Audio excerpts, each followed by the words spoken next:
When Alice Hale first saw the house, impressive in size though dilapidated and dreary from neglect, she couldn't have known what it had in store for her. Her first thought was how gargantuan it seemed. The Hales lived in a teeny one-bedroom in Murray Hill, which required shuffling sideways to get past the bed, and featured a bathroom door that grazed your kneecaps when you sat on the toilet. By comparison, this house was a sizable rectangle of symmetrical brick with shuttered windows on either side of a red door, nestled into a stone archway, the door's paint peeling like skin after a bad sunburn. Reluctance filled Alice as she imagined walking through the door. "Welcome to Greenville, Nate and Alice Hale." She could almost hear the house whisper through the mouth-like mail slot, in a not at all welcoming tone. "This is a place where young urban professionals come to die." The suburb was perfectly lovely, but it wasn't Manhattan. A town a few minutes' drive from the better-known and more exclusive Scarsdale, Greenville was less than an hour's train ride from the city, and yet was an entirely different world.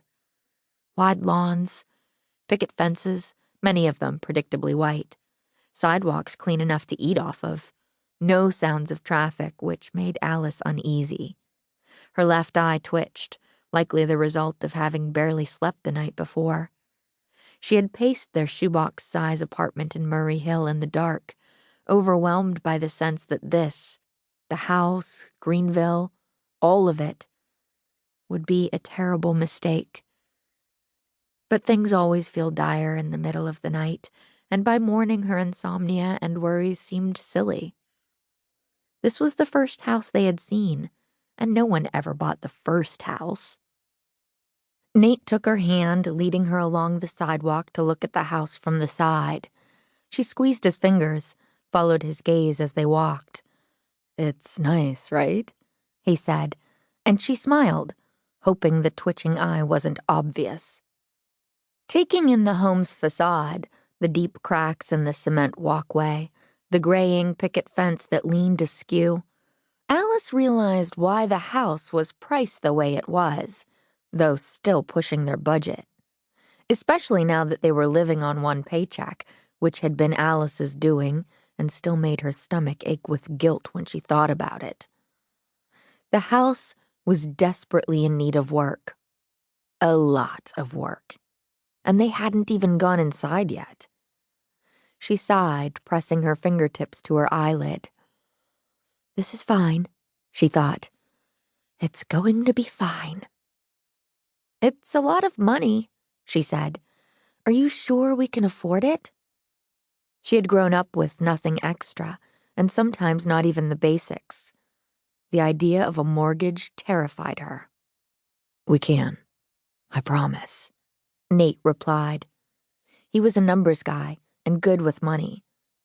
But she remained hesitant. "It has really good bones," he added, and Alice glanced at him, wondering how they were seeing things so differently. "Classic, too. Don't you love how solid it looks?" Solid. That was what one got for marrying an actuary. "Think the realtor gave us the right address?" If Alice tilted her head just so, it looked as though the house was leaning to the right. Maybe they were in the wrong neighborhood, and this home's in much better shape cousin existed elsewhere.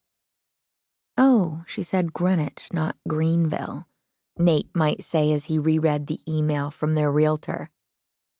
Alice frowned at the eyesore of a front lawn, the lackluster and overgrown grass, wondering what a lawnmower cost. But while everything else appeared unkempt, the flowers that lined the fence, rich pink blooms that looked like they were made from layers of delicate tissue paper, were gorgeous and plentiful, as though they had been tended to only that morning. She tucked her fingers under one of the flowers and leaned in, its perfume intoxicating.